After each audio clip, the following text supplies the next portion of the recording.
On this episode of Nova Science Now, it's the most famous scientific instrument in the world, and its stunning pictures have changed our view of the universe.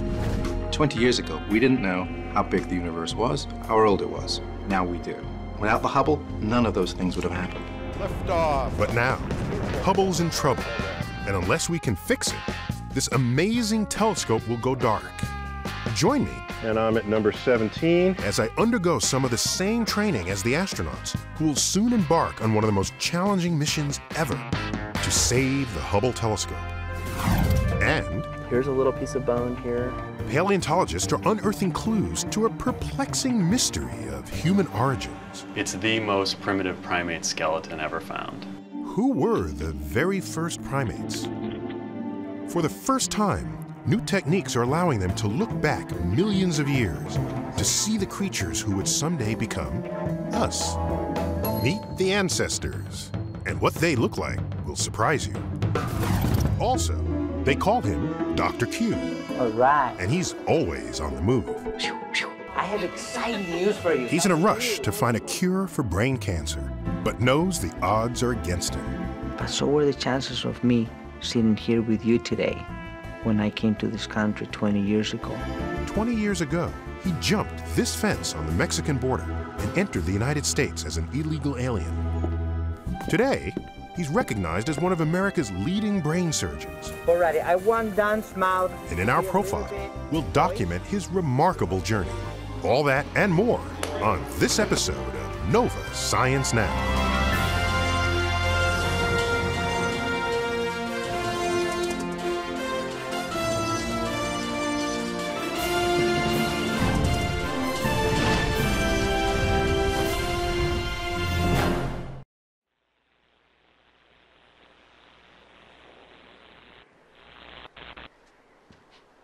Hi, I'm Neil deGrasse Tyson, your host of Nova Science Now. Here's a question I get asked a lot. How many astrophysicists does it take to change a light bulb? Well, it depends on the circumstances. For instance, what if the light bulb is on a priceless crystal chandelier? And you had to change the light bulb wearing boxing gloves? And what if the chandelier is way up high? And you have to stand on the top of a tall, rickety ladder to reach it. What if this intricate job must be performed in space? These are just the sorts of challenges, all together at once, facing astronauts on an important and risky mission.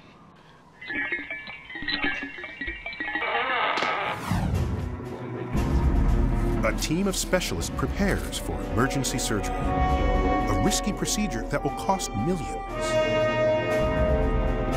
Luckily, this patient is a celebrity with an excellent health plan, courtesy of the US government. The Hubble Space Telescope.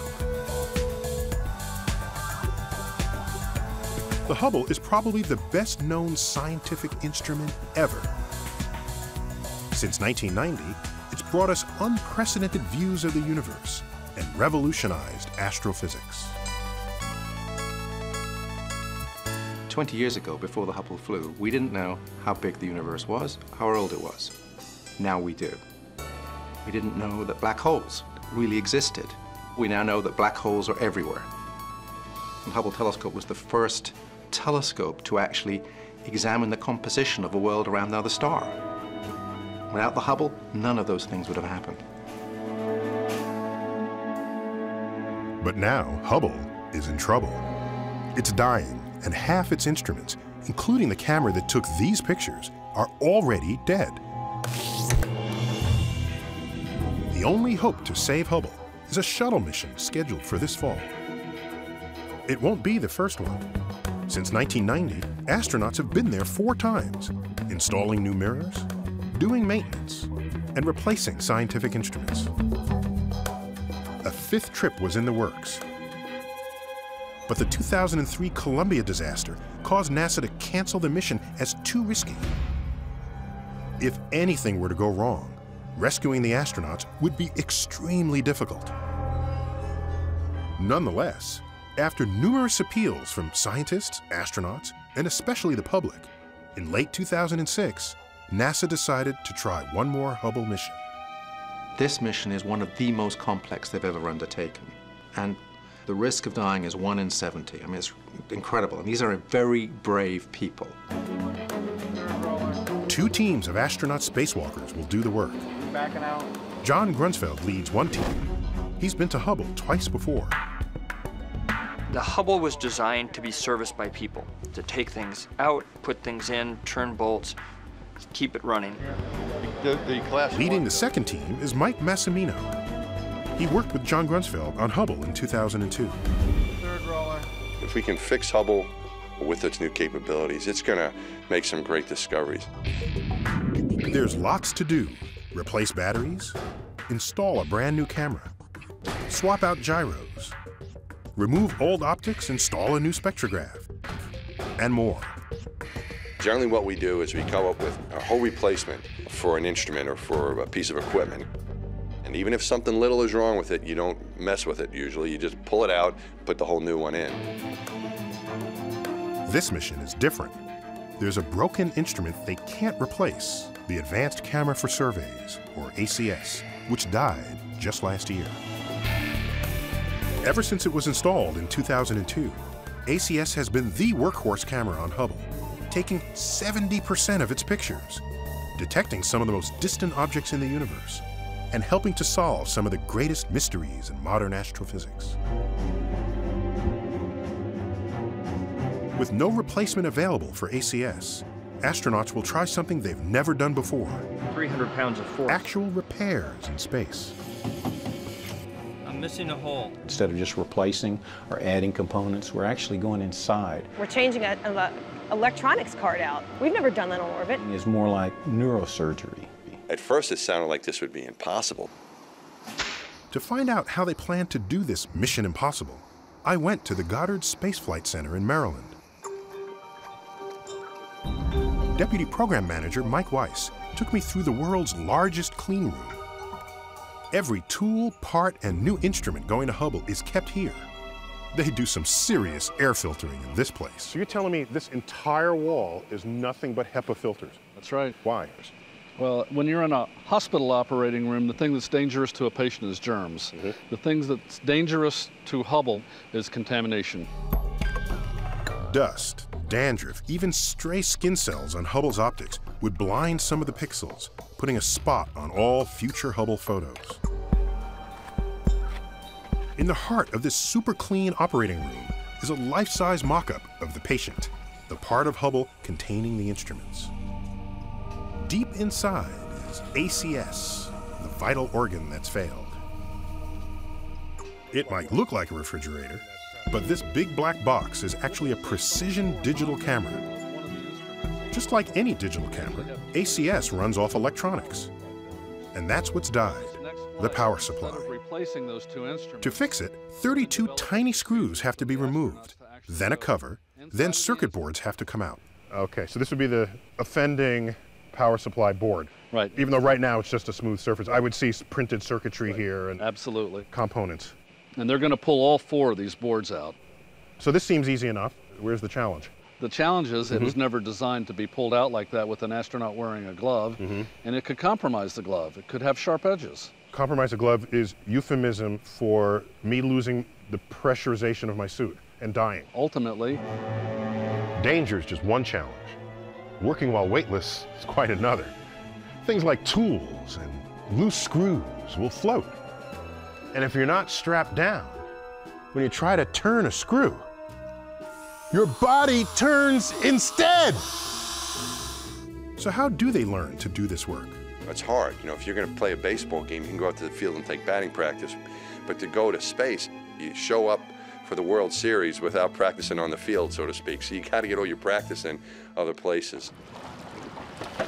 The best place to practice spacewalking is underwater at the Neutral Buoyancy Laboratory in Houston. The Neutral Buoyancy Lab is a fancy name for a big giant pool. We can fit a whole space shuttle in there plus a whole space station. It's huge. They try to get us neutrally buoyant And that enables us to practice our spacewalking. We can egress the space shuttle and move along the handrails and work with the telescope. And it's very close to learning the body positioning and the skills you need to spacewalk. It might look easy, but doing anything in a stiff, pressurized suit is tough, grueling work. You can get tired. You're in the suit for about 8 hours. There's no food in there with you, so you have to have a good breakfast. You do have a drink bag, so you can drink water while you're doing this. But you really need to be in the best shape you can be in. It's roughest on the hands. In stiff gloves, they take quite a beating. We've had astronauts losing fingernails, black and blue, and the fingernails fall off after a few days. The fact of the matter is the glove rules. So just imagine the glove rules, and you're trying to fix ACS. Well, here's the instructions. First, remove 32 screws from power supply cover. Don't lose these. Next, pull off cover, exposing circuit boards. Remove 4 circuit boards. Caution, these may be sharp. Insert new circuit board assembly. Replace cover. Batteries not included. Oh, and by the way, those 32 tiny screws, if just one floats into Hubble, it could trash the telescope forever. So how are they going to get those screws out safely? With a special contraption designed just for this mission, the fastener capture plate. Which is basically a panel that is made out of a clear plastic, has holes in it that you can put a screwdriver through. But small enough so that nothing will come out. And as a result, we can remove all those screws, they'll float around, but we won't lose any, and then we can take the cover plate off. To get a feel for what it's like using the fastener capture plate, I decided to try it myself. You then need to turn 3 levers. For 3 different screws. 1, 2, and 3 different locations. There we go.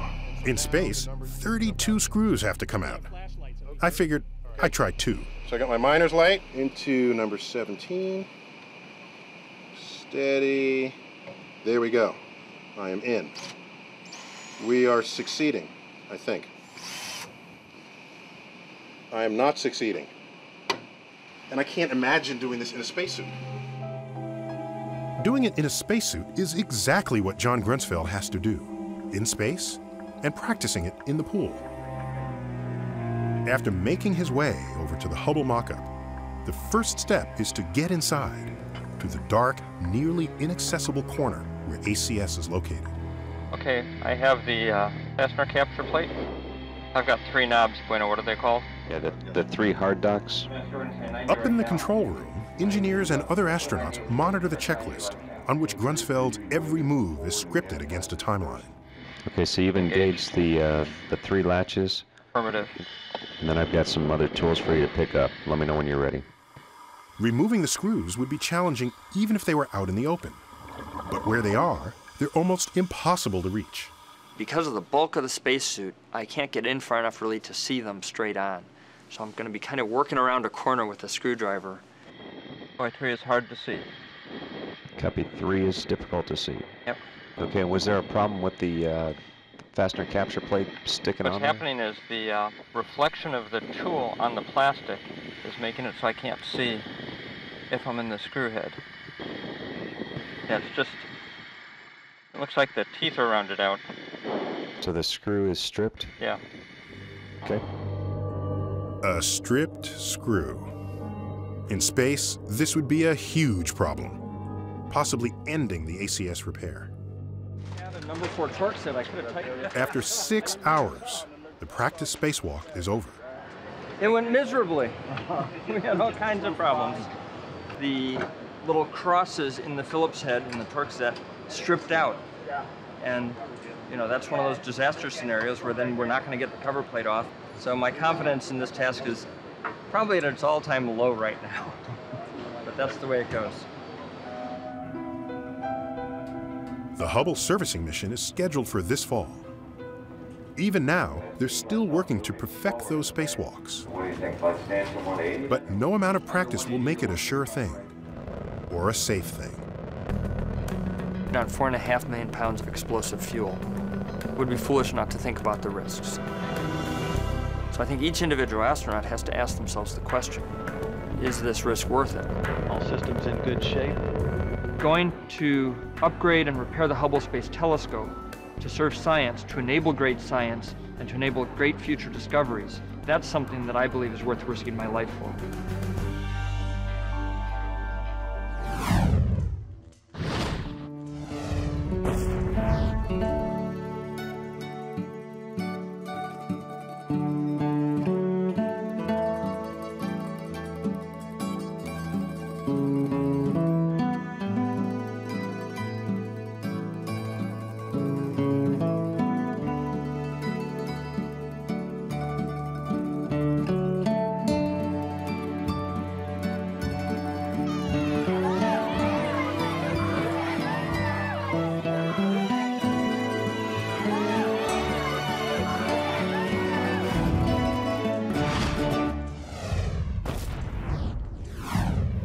As inhabitants of Earth, we humans are relative newbies. In fact, our branch in the evolutionary tree may have split with these apes only about 6 million years ago. But what if we look further back in our primate family tree? There must have been some great and wise ancestor who founded this wonderful line of creatures, right? Well, as correspondent Peter Standring reports, the latest research is revealing that our origins may have been quite a bit humbler than we thought. The Badlands of Wyoming. Some of the largest dinosaur bones ever were found right here. But University of Florida paleontologist Jonathan Block is hunting for a set of bones that are nothing like the giant bones of T-Rex. Here's a little piece of bone here. Here's a little piece of bone. I think that's a little vertebra. Tiny mouse-sized bones buried in limestone that just might be the fossil remains of our earliest primate ancestors. An age-old mystery surrounds the origin of primates. No one knows exactly where we come from or how we got our evolutionary start. Here's what we do know. Giant dinosaurs once ruled this basin where they dined freely in a lush forest. But then, around 65 million years ago, the dinosaurs die off when a massive comet slams into the planet. 10 million years later, something extraordinary happens. The fossil record suddenly shows a new kind of mammal with unique characteristics, the primate, our ancient ancestors. So what is a primate? What is it that separates us from the rest of the evolutionary pack? Well, maybe it's our good looks or our superior intelligence. The truth is, brain size does come into play. We primates, even Noah here, have larger brains than our mammal relatives. It's a feature that evolved to help us learn complex social behavior and how to do things like make tools or even outwit our prey. We also developed forward-facing eyes with stereo vision. It's a feature that allows us to judge the world around us in 3D. Over time, we also developed the ability to leap, basically to jump from branch to branch, where grasping hands, or in Noah's case, grasping feet, equipped with nails instead of claws, enable us to reach that tasty piece of fruit. Our earliest ancestors developed these unique characteristics sometime after the extinction of dinosaurs. The question is, when and why? So let me get it straight. If the dinosaurs went extinct about 65 million years ago and then primates suddenly appeared around 56 million years ago, what happened in between? I mean, that's almost 10 million years that's unaccounted for. Right. That's the $6 million question, and I don't think they just appeared on the face of the planet. They evolved. But from what? I mean, something the size of a mouse? Exactly. Jonathan believes the evidence to support his theory and help solve this ancient primate mystery can be found here, hidden inside the limestone of the Bighorn Basin. A tiny little piece of broken bone can connect up with an entire skeleton of a mammal. This looks like a pretty good limestone. Should be full of fossils. We won't really know till we get it back to the lab. You see a tiny little piece of bone and you hope that there's more inside. You have no guarantees, so it's a little bit of a gamble. But a gamble worth taking because these stones might hold ancient clues. These limestones allow us a window into that world that we've never had before. The world of the earliest primate. it'll take a 2,000-mile drive back to his lab in Gainesville, Florida, and a year of painstaking work to find out if Jonathan's gamble will pay off. Oh, that's true. Back in his lab, Jonathan, along with graduate student Doug Boyer, get to work. It's not just like bangtail. Their goal, to free the delicate bones from the rock-hard stone. They begin by placing the limestone under a microscope. That immediately starts to open up the world of the block. We identify all of the bone that's outcropping on the surface. Doug carefully coats the tiny bones with plastic to protect them from the powerful acid bath they're about to take. We leave the block in acid for, at the most, 2 to 2.5 hours, and that'll remove about a millimeter thick rind of limestone. We repeat the process again and again and again and again until all of the bone is exposed. Much to their surprise, they find hundreds of tiny bones. But success poses a new problem. It's not always obvious which bones go to what animal, so the only way to document that is by creating a little archaeology site, a map of all the bones. Doug devises a method to meticulously document the relationship between each and every bone. The process will take months, but when complete, it will reveal far more than they ever anticipated. Dozens of tiny mammals never before seen, including these 3 extraordinary skeletons. And what are these? These are Plesiadapiforms. Plesiadapiforms are tiny mouse-like creatures that lived during the mysterious 10 million year period between the extinction of dinosaurs and the appearance of primates. It's a very diverse group with more than 120 species, including these 3. They represent the most complete skeletons of Plesiadapiforms known in the world. An extraordinary find for sure, but will they help Jonathan solve this primate mystery? Are Plesiadapiforms our earliest ancestors? If we look here, this nail-like structure makes you think, because the presence of a nail is a hallmark characteristic of living primates. This is an enlarged image of the extraordinary nail Jonathan found. Next to it, the claw he expected, a startling difference. This nail might actually be the first nail in the history of primate evolution. Concrete evidence to support his theory of primate evolution. Could there be more hidden within these tiny bones? To find out, Jonathan enlists the help of Mary Silcox, evolutionary anthropologist at the University of Winnipeg. She's been busy zapping primitive skulls with an industrial-strength CAT scanner, large enough to fill an entire room. Mary takes the skull of one of the limestone skeletons and prepares it for scanning. The X-ray goes through the specimen and we collect 2,400 separate views, which produce a cross-sectional image. If we go through the data, a structure that had been identified as just a little piece of bone in the middle ear actually had the form of a tube. And the reason that was exciting was because there's a structure running through the ear of particularly primitive primates, things like lemurs, which is a tube for a large vessel that goes to the brain.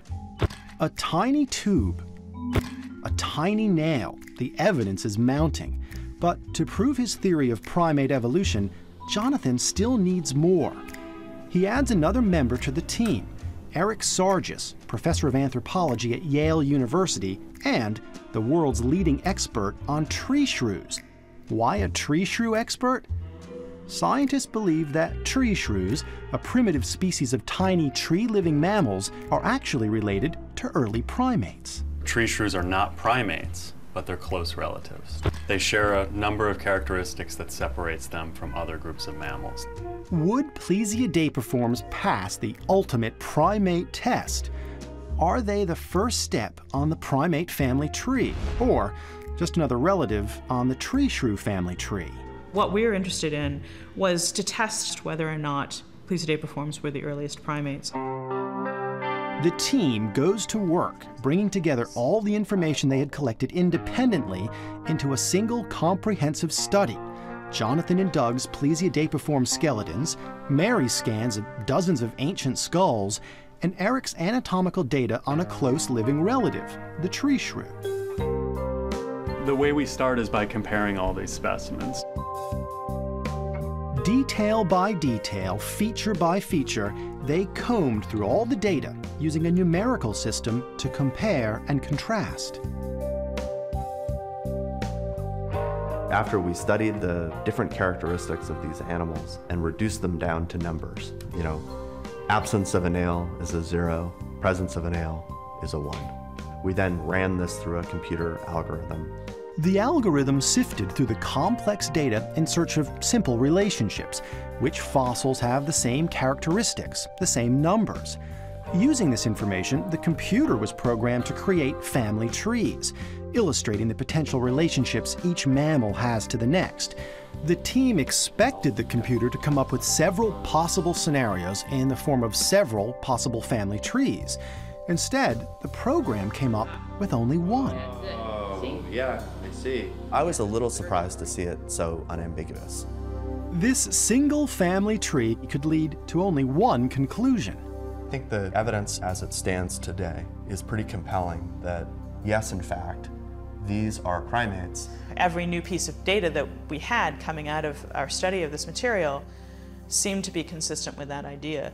Not only that, one of the Plesiadapiform skeletons Jonathan and Doug painstakingly etched out of limestone, a species by the name of Dryomomes, turns out to be far more primitive than the other two, possessing only one primate characteristic, the shape of its teeth. It's sort of a transitional specimen between more primitive things like tree shrews and later primates. One part primate, other parts not. I mean, it really starts to tell us something about the base of the primate tree, what the earliest primates look like. So if we're one leaf on the branch, so are chimpanzees, gorillas, orangutans among apes, all the different monkeys in the Old World and the New World, lemurs from Madagascar, lorises and galagos, all of those animals are living today, but you can trace it all back to a single common ancestor. And as you get closer and closer to that common ancestor, Dryomomes is one of the animals that's closest to the base there. It's the most primitive primate skeleton ever found, to date. Jonathan had evidence to support his theory. Primates didn't just appear on the planet, they evolved over a 10 million year period. And just as he thought, the earliest primates were the size of a mouse. Still, one question remains. What sparked this amazing transformation? The team believes our ancient ancestors evolved on the heels of a mass extinction. Without the mighty T-Rex around, the tiniest of mammals are free to forage and explore. And they discover a world filled with flowering plants and succulent fruit. We have this sort of co-evolutionary relationship where fruits were evolving to get tastier for primates to eat. The primates were then eating them and helping the plants actually spread their seeds further.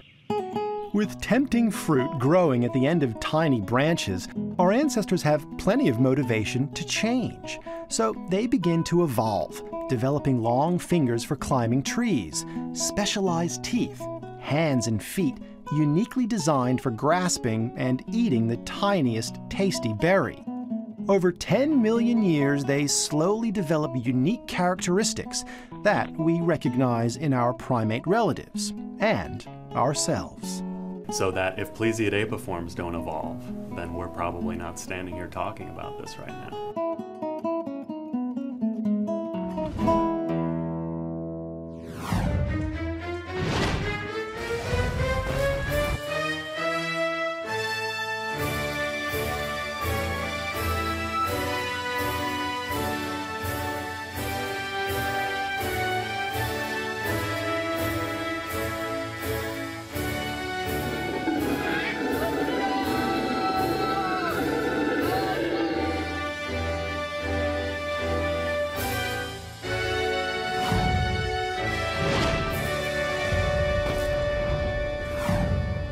Plenty of great scientists have made a mark, even though they came from humble origins.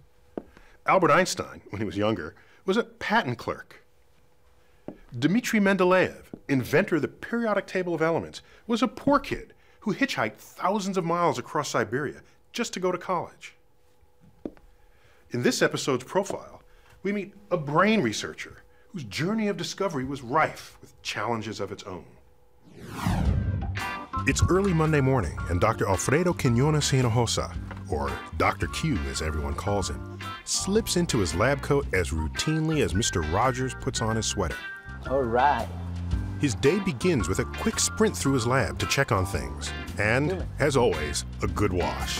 Clean your hands all the time. You can never clean your hands too much. The pace here is fast because lives hang in the balance. Lives that could be lost to a dread disease that, so far, has defied understanding. All right. What we're trying to understand in my laboratory is very simple. It's really not that complex. We're trying to understand, how does brain cancer originate and how does it spread? To answer those questions, Dr. Q and his research team are looking at neural stem cells, which are taken from human brain tissue. These cells have the ability to become different types of mature brain cells. Dr. Q thinks that in brain cancer, something may go wrong with these cells, causing them to grow out of control and seed tumors that are frequently malignant. Certainly, if it is malignant brain cancer, virtually almost no possibility of cure. If these cells are growing out of control, and if Dr. Q and his team can determine why, then maybe one day they'll be able to stop or reverse the process, transforming brain cancer from a deadly disease to a chronic but manageable condition. We are at the forefront of understanding human tissue, human cells. It's hard to get human brain tissue to study, especially tissue from living patients. But Dr. Q has a special connection. Turns out, he has a close relationship with one of the country's top brain surgeons here at Johns Hopkins. Dr. Alfredo Quiñones-Hinojosa. Good morning. Good morning. I have exciting news for you. When he's not in his lab, he's with his patients. Very, very benign meningioma. Yours was the size of a tennis ball, but the mass is all the way right here. Oh, look at you. You did cut your hair, huh? How are you? Just fine. How are you, doctor? You did? Tomorrow, he'll be operating on Don to remove a brain tumor or lesion. This is the actual MRI. You can see the lesion right here, you know? Right here. That whole U-shaped area. The whole U-shaped area. Well, I'd be lying to you if I didn't say I was nervous. No, of course you are, and but I understand. I know I'm in good hands. Well, I promise you, this is what I always tell my patients. I promise you that my goal is to get you in and out safe. On the day of surgery at the cashier's line at breakfast, he runs into Don's sister and brother-in-law, who asks him in Spanish, "Are you ready?" Listo? Listo. This isn't a day for theory or larger questions. Today, as he walks into the operating room, the scientist is a surgeon. It's a transformation that can be seen in his eyes. No doubt at that moment. Okay? There's no place for that at that moment, because that moment when we're about to walk into the arena, into the operating theater, there's no place for mistakes and there's no place for errors. And I tell them specifically, when we go in, it's going to be all positive energy, all that passion, all that training, everything that I have done in my life to prepare for that specific moment is going to come out. And we're going to go in together and we're going to take care of this.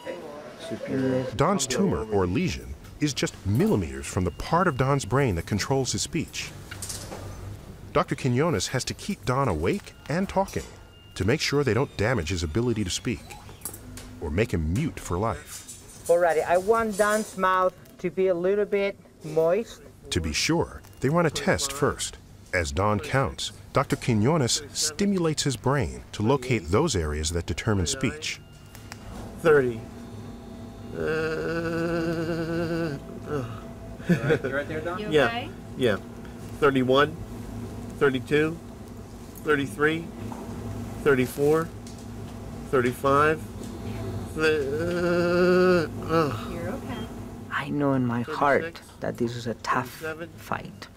38. I know that the chances that I may have a significant impact on this disease are not very good. As a matter of fact, to be honest with you, the odds are overwhelmingly against me succeeding in this field as far as finding a cure or a better way to treat brain cancer.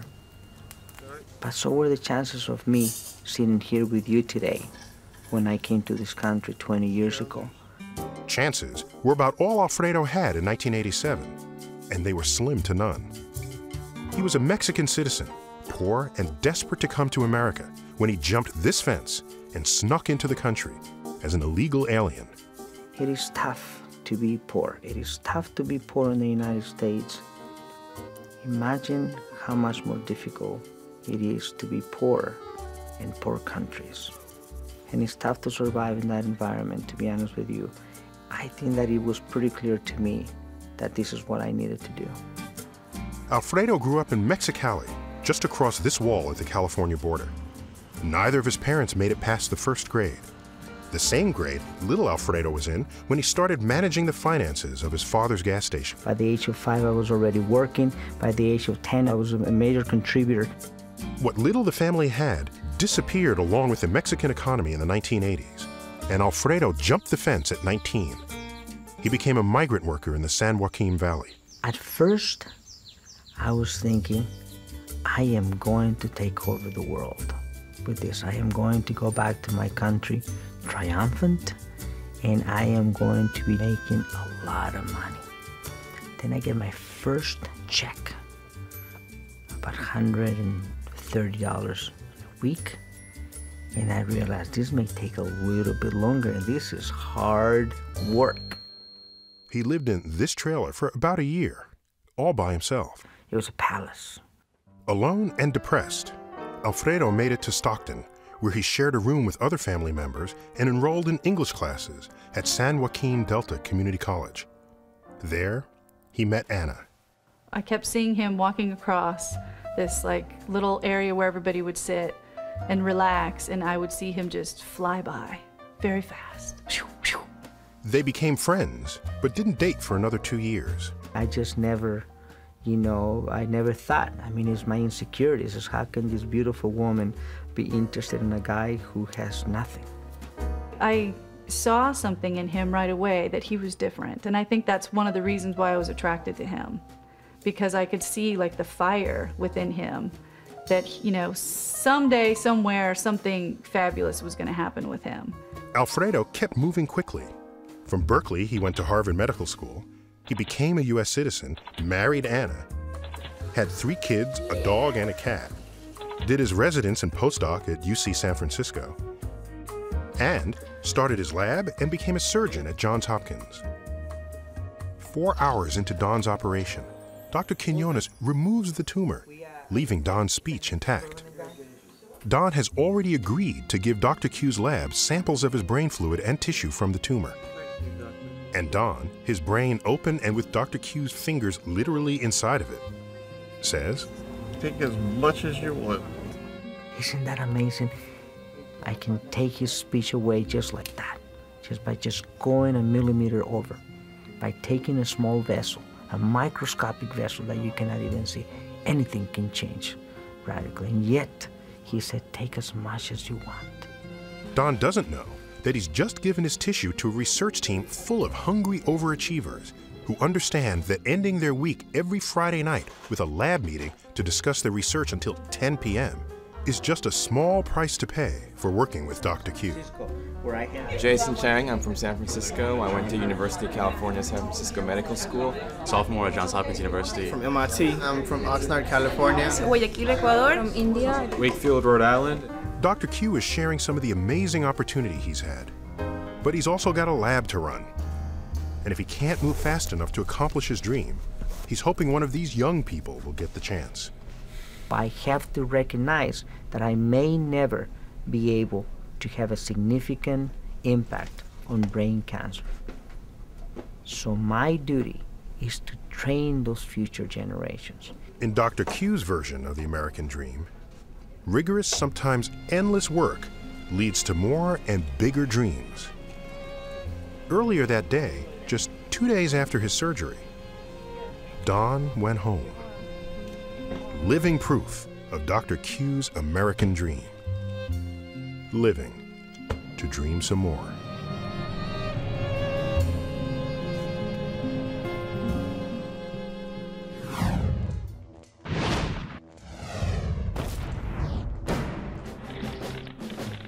Along with all the problems that war brings, we're now facing a new enemy invader, emerging from Iraq. Each of its soldiers are packing weapons, dozens of them. These guys can survive for weeks at a time without food or water. We don't know how to fight them, but we've got to find out. Guns and tanks won't help us here. But as correspondent John Torres reports, what we really need is a good biologist.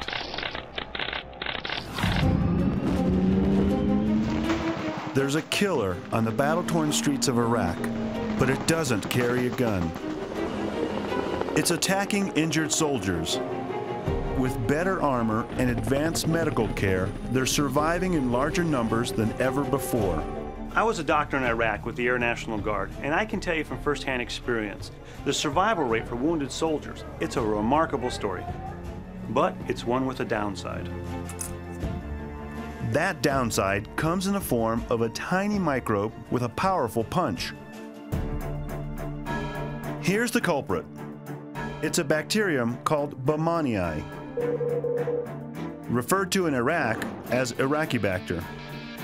It's named for microbiologist Paul Baumann, who researched it back in 1968.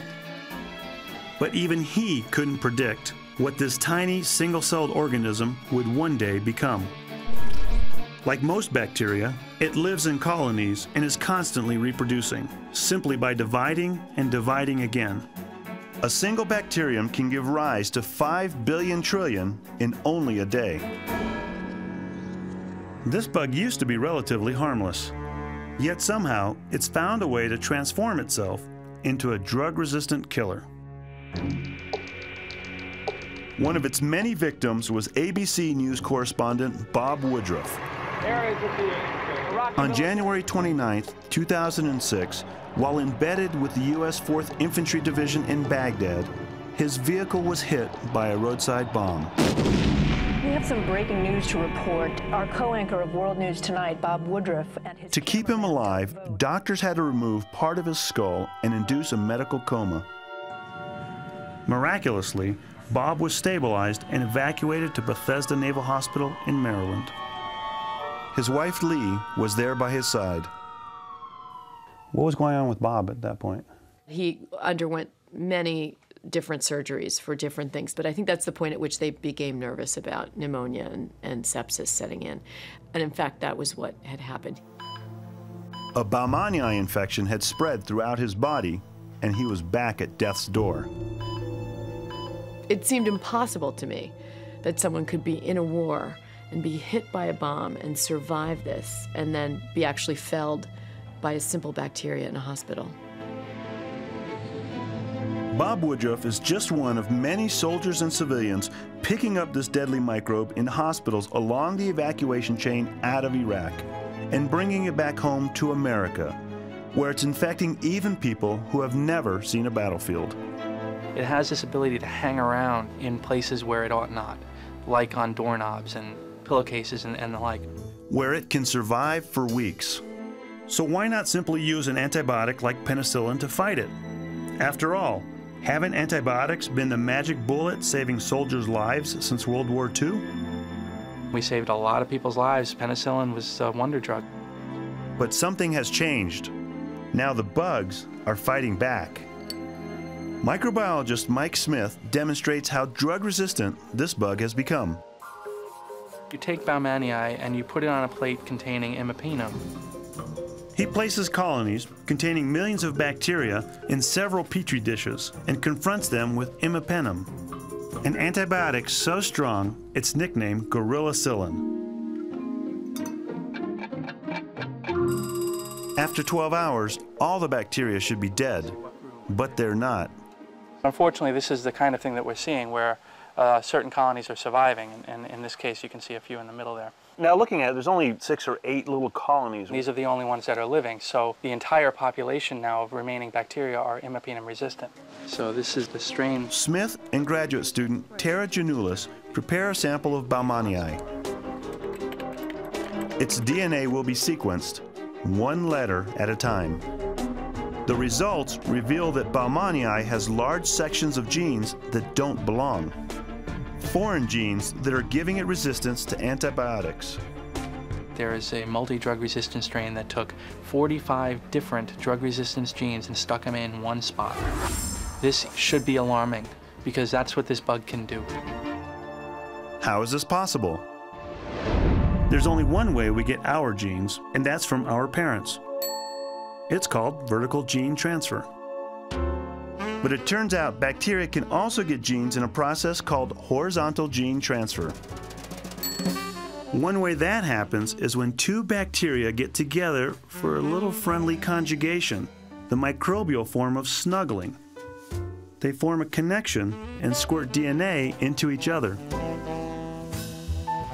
Turns out Baumannii has been getting a little too friendly. Could that be what's making it so nasty?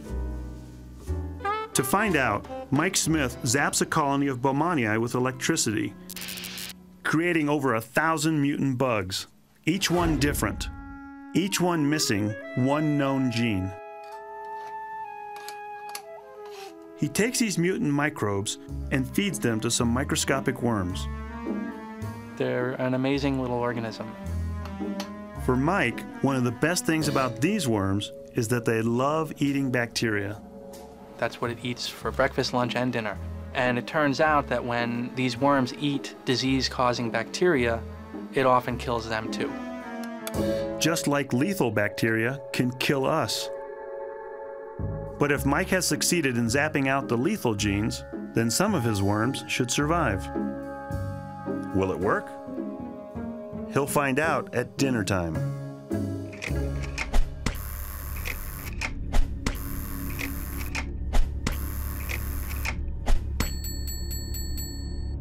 The worms that survive give Mike the information that he needs to know who Baumannii has been getting friendly with.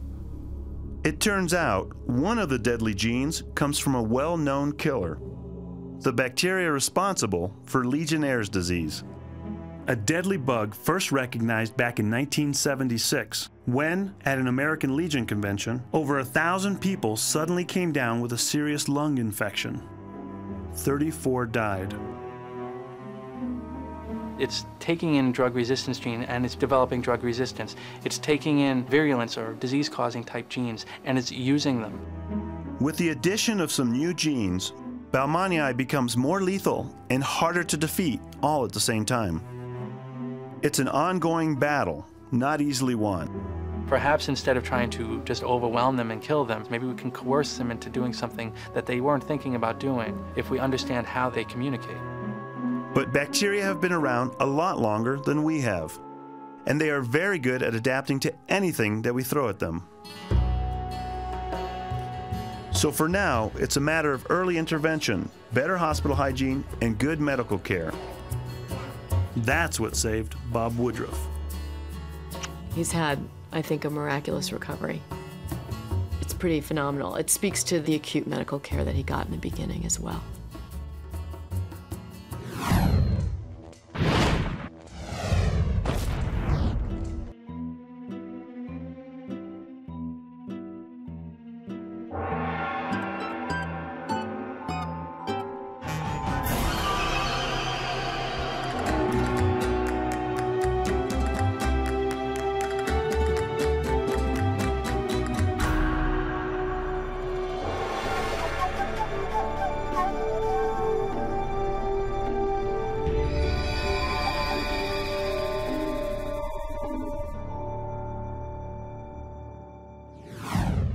And now for some final thoughts on telescopes in space.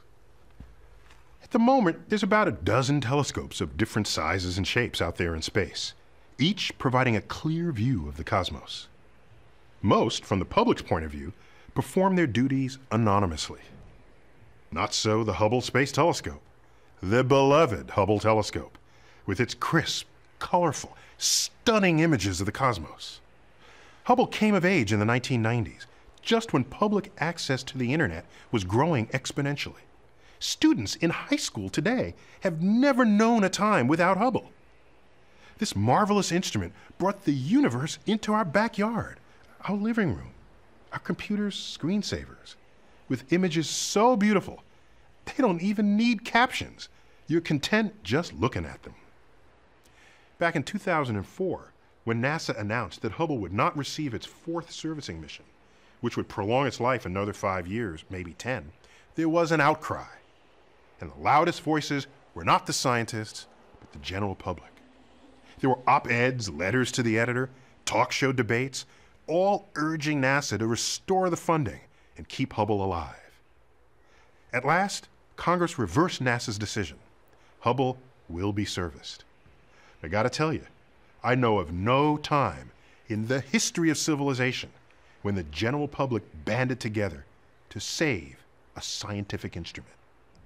So, perhaps for another decade, Hubble will continue to do what it does best, bringing the universe down to Earth. And that is the cosmic perspective.